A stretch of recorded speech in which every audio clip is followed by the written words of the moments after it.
Is it when he had issue with Banky W, or that of the Davido versus WIZKID war, or was when he started ranting on Twitter, earning the trophy of the Twitter warrior, or is it when he had an issue with Shatta Wale, the issue not dey finish?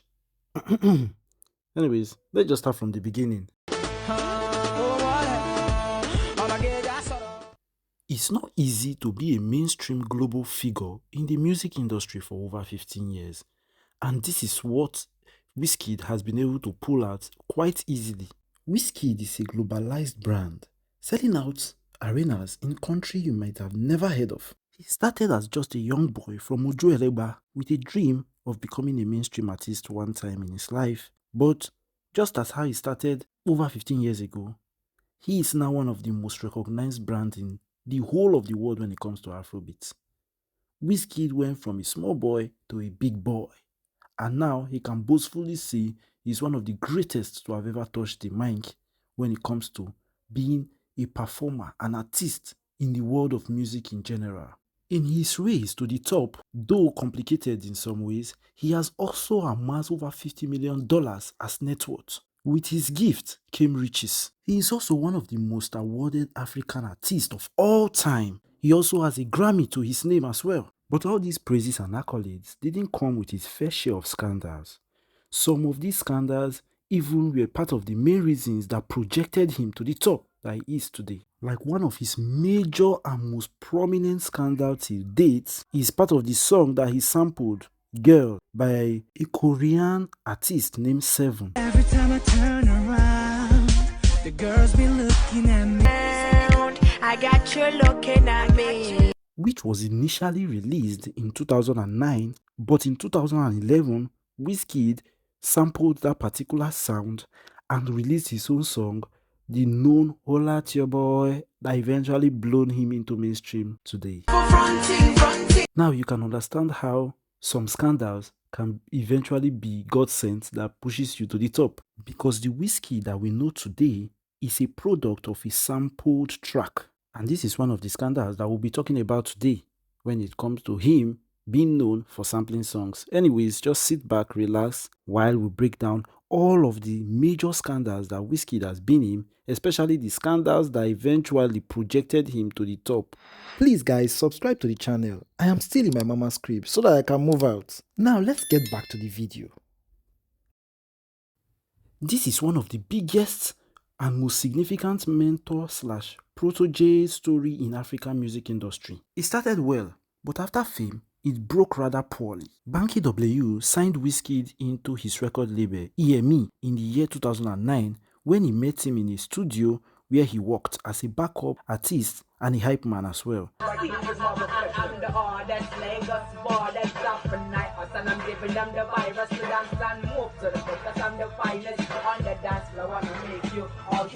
But after so much investment in him and the release of his first famous album, Superstar, in 2011, WIZKID became a household name. In 2012, rumors started surfacing that there was a rift between him and the label. When he started tweeting about loyalty and moving on, those rumors became known to the public. No be today we don't know say WIZKID they like tweet anytime we get issue with person. According to insiders, it was said that he wasn't satisfied with his 50-50 split after expenses, as he was being seen as the heavyweight in the group.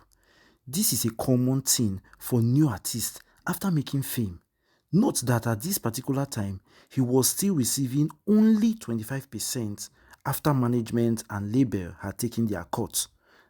That was very, very poor for an artist that was as big as WIZKID at that point. This caused WIZKID to establish his own label, Starboy Entertainment, in 2013, while still technically in EME. But they both made a brief reunion. That was why he released his second album under EME, Ayo, in 2014.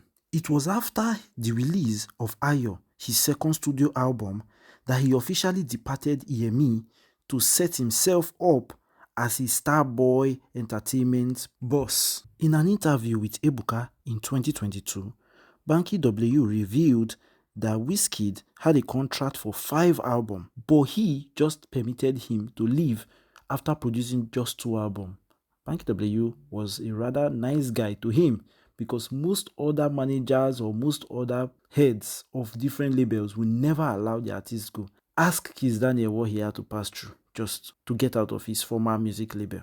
But this freedom massively pushed his career to greater heights and places he never positioned himself to be financially till date. If you had thought this would make WIZKID to respect Banky W more, better watch to the end of this video to find out the disgusting things he said about him and the EME record label in his documentary in the year 2025, which I will explain deeper in this video. There is a forever war between WIZKID and Davido, two powerhouses of Afrobeat. Sometimes I feel it is just their fans that keep their relationship turbid like it is right now. Other times, they go hard on each other openly, like when WIZKID posted a video of Davido pleading and begging and crying a particular lady.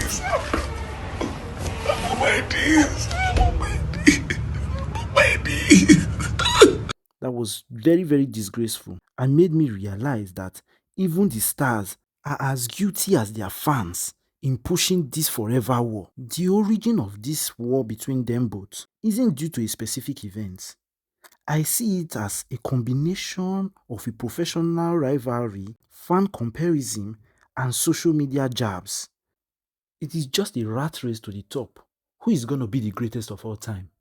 They've been fighting about this since they came to Limelight, and now even Burna Boy have even joined them. Rema will even still join them.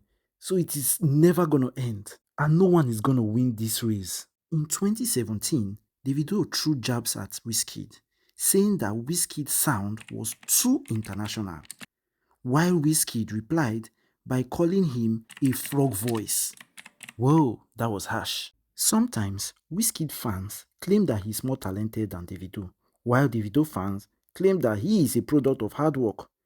Even though WIZKID say that it is just his father's money that brought him up to his success, Davido will continue to put in so much work, so you can't just blatantly say it is just money alone. Otherwise, DJ Copy for be the greatest DJ of all time. But on this particular subject, that is a narrative that WIZKID fans will never stop using against him till the end of time. They will always continue to discredit Davido's hard work with his father's money. But this rivalry between the both of them further increases their relevance because both fan bases continue to aid their careers this long. Other artists of the same era as them, like Techno, Scales, and even Sauce Kid, have all fell off. But both of them still hold strong relevance till this day. It is so shocking that one of the most iconic artists in the history of the craft could have such a nickname, Twitter Warrior. This title wasn't given as a sign of honor by fans, but it was used to troll him by mostly 30BG fans, which are Davido's people. He earned this nickname during the mid-2010s. That was the young WIZKID era. But actually thinking of it, even Big Wiz is still on his Twitter keyboard till this day.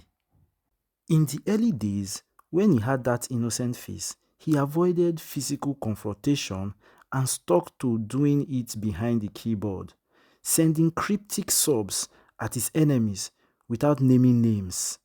In 2014, he had one of the biggest public fallout with his mother of his first son, Shola Ogudu, where she released private messages and chats that showed that he was living a double life, where he showed the good relationship with his child online, but in real life was very distant from his kid. This further built up the name Twitter Warrior. This warrior persona died out when WIZKID started rebuilding and rebranding around 2017, when he reduced his social media presence and further stuck to being mysterious and keeping silent. That was why he didn't reply to Seun Kuti for over 7 days straight before he eventually did. This change brought about the name Machala, and even Big Wiz because people saw maturity in him and they rebranded him the way that suited his style of relating with the public at that point. This has further made his brand more marketable and also made his brand ever new in the hearts of his fans all around the world. This conflict wasn't born out of personal hatred for each other, but was through provocative statements made by the Ghanaian dancehall king that snowballed into a cross-border social media war. WIZKID isn't to blame for the origination of this beef, as Shatta Wale started it.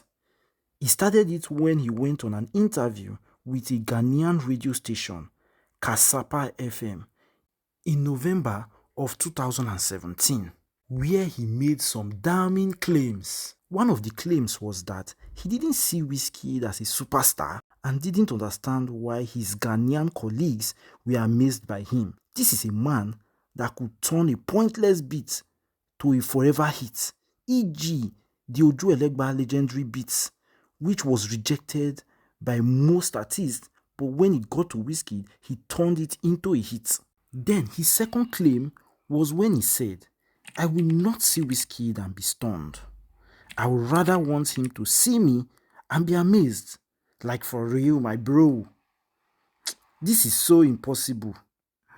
This nigga is living in dream world." But most people knew he was just kidding because he later claimed that he said that so that Ghanaian artists would value themselves more and stop putting Nigerian artists at a pedestal. This insensitive statement resulted in WIZKID fans trolling him for days that he even doubled down by releasing a diss track he named Disaster, so as to ride on the wave of attention he was gaining because of his statement towards WIZKID. But in all of this that happened, WIZKID ignored him. But with all of this that happened, one would think they will be forever enemies. Psych, they both have even shared a stage ever since then. They did that notably in the Ghana Meet Naija just a year after this conflict in 2018. Actions like this pushes the narrative that they do this just for notability and fame and not out of real hatred. No. In 2022, WIZKID stirred up a massive roar when he told 10 magazine that rap is dead and boring. It became even worse when pioneers of rap in Nigeria like MI and Mode 9 tried to defend their genre, but WIZKID doubled down on Snapchat, calling Nigerian rappers broke boys. Where have I heard this statement before? G.O.A.T, broke boy.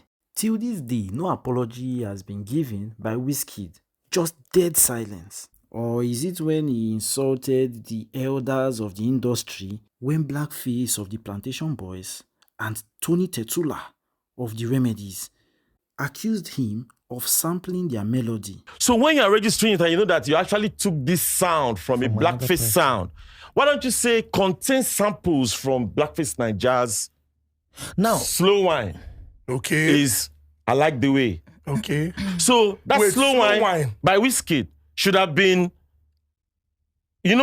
melody So composer from I Like the Way. I Like the Way by Blackface Nigeria. Okay. But did they do that? They did not do that. But they had so much time to put the music out, enjoy the proceeds from the hard work I'd done before. And the music went viral. But mine didn't go viral because maybe there's a problem. Maybe there's a reason why my own is not going viral. Because you can say, downplay this original and let's play the fake. How? Okay, let me tell you now. How? Baby girl says, I like the way you want it. Me would have loved, that is in 2000 and 2005. But the one that WIZKID did, he did it in 2006. The same melody. 2006. Of course, with Banky W. Baby girl, I like the way you want it. Ooh, girl, I like the way you guys didn't hear it. Yeah. You did hear The it. one with Blackface. But you didn't know that Blackface had done that one before in 2005, before they did it in 2006. You guys didn't know that. Was it on the Ghetto Child album? It's in that's supposedly to be in Dancehall Business album. Where have I heard this before again? G.O.A.T. I said insult. Why? because both Blackface and Tony Tetula felt that the silence that WIZKID gave them after they placed this accusation on him was a sign of insult, because they felt like WIZKID was supposed to come out and give an explanation or do something about it, which he didn't. This is Big Wiz at this particular point because he kept silent. And this is so similar to the claims that were being made on WIZKID in this Shehu Kuti's scandal or saga with him, where they claimed that he had copied a lot of Fela's sound in most of his greatest hits. But again, in all of this scandal, guess who made money?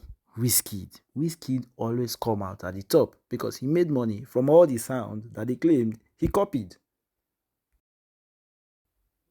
The tweet where WIZKID called Don Jazzy an influencer was such a sensational tweet because Don Jazzy, to most people, has already been a godlike figure in the music industry. The blackest of them Has passed through his label, past or present, has ever been a complete flop.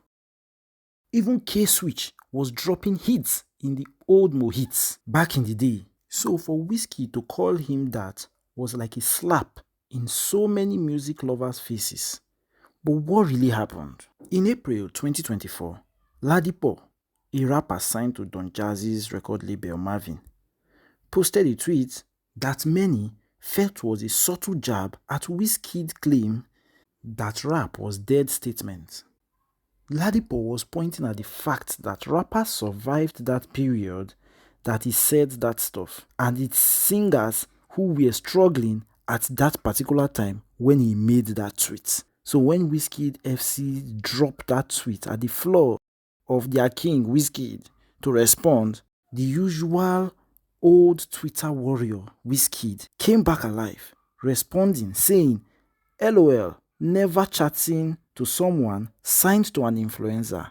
Next, this was a very bitter statement owing to the fact that Don Jazzy was a legend who broke his silent and calm demeanor rule to help just anyone who wanted to go viral without asking for anything in return. This statement made the great Jazzy to unfollow WIZKID on Instagram. Then many other celebrities and fans alike started going at WIZKID as well for that statement that he made, due to the respect that Don Jazzy garnered from everyone around him. But fun fact, do you know that Don Jazzy actually won the Music Influencer of the Year award for 2023 in Pulse Award? And this conflict or this statement that WIZKID said was in the year 2024, just a year later. Which means WIZKID was actually right, though very insultive, but he was right at saying that Don Jazzy was an influencer. He won the Influencer of the Year award. But anyways, they ain't enemies no more. As at June 2024, WIZKID posted on X that Don Jazzy was an amazing human. Also in February of 2025, video of them both reconciling in person in Lagos surfaced.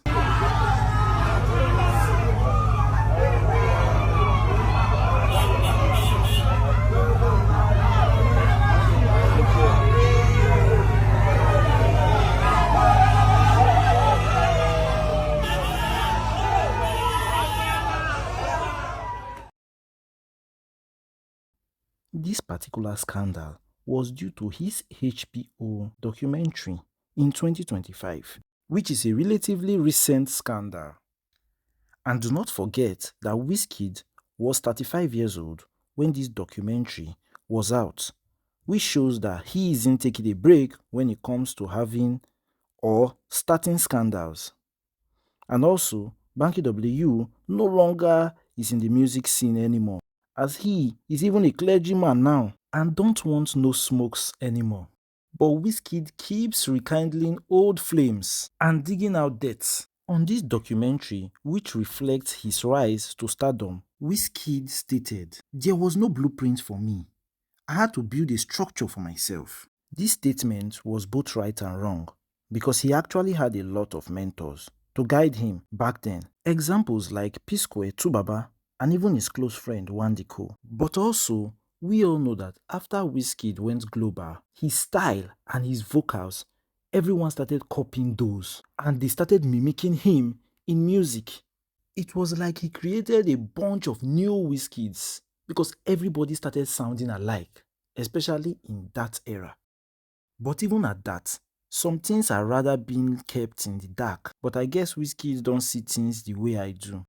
He knows that with a statement like that, it will increase the traffic on that particular documentary and generate more funds for him. A true businessman. Don't forget that WIZKID is one of the artists who rarely grants interview. He doesn't even patronize streamers the way Davido and even Burna Boy would. Imagine what he did to Kataife, even after the boy copied his name Machala and even gave him more followers and more traction around him. Yet he never really even recognized him, even for once, not even in a tweet. This is the Twitter warrior we are talking about, not recognizing one of his greatest and most popular fans, even in a tweet. Maybe that is why Kataife doesn't like him anymore, and he's even now the guy throwing jabs at him. You know, since when Davido come alive like this, different kind of things just they come alive. Different things, deals. People they reach out to me. People they dash me money. People they dash me things because of Davido. Idiot. You just sit down there whiskey. You just say, body go dey sweet. You just they talk anyhow. They craze. Just sit down with Davido. Make you see how your life go change. Make you see how 30 bitch go they sub you. Since when Davido come and live stream like this, I dey show the kind of people when they sub me. One person have video sub hundreds of 5 times. Hundreds of 5 times. Idiot. That they make my the time say I don't fit see whiskey. What I want you, what they there? What I want use whiskey do? Because you sit down near whiskey, say I don't go fit see whiskey. Now God. Anyways, back to his no blueprint statements. This caused an uproar. People started saying WIZKID was ungrateful for the work Banky W did in raising him from absolutely nothing to one of the biggest artists of all time. This now raises the body count of big names that he has discredited their work to 3 now. Remember Don Jazzy, he called an influencer. Banky W, he said no blueprint. And recently, Fela Kuti, I am better than your father. He said that about Fela Kuti, the greatest. On Fela Kuti's case, I wouldn't go too deep because I already made a video on this. You can go watch it in my channel where I explained and broke down the reasons for their war and why it got to this level that it did. Whether it's the Holla at Your Boy scandal or the No Blueprint scandal, there was something similar in all these cases. They all ended up giving him more clout, more status, and even more wealth at the end. He got more fame, more fan base, and even more haters. Well, who cares about haters when you can have fans? So when we, the fans, fight about those celebrities, just remember that our sweat, fight, and even blood that we share for these people are the means that make them who they are. It builds up their status and their wealth. So be wise and don't generate enemies for yourself because of someone that doesn't really know about you or even care about you. You can watch their music, enjoy their sound, probably even stalk their social media pages if you want to. But just know this and know peace, that the moment you stop taking up their problems on your head because they don't take yours on theirs, then you can have peace and live life to the fullest. Anyways, thanks for watching this video. Like and subscribe to the channel. See you on the next one.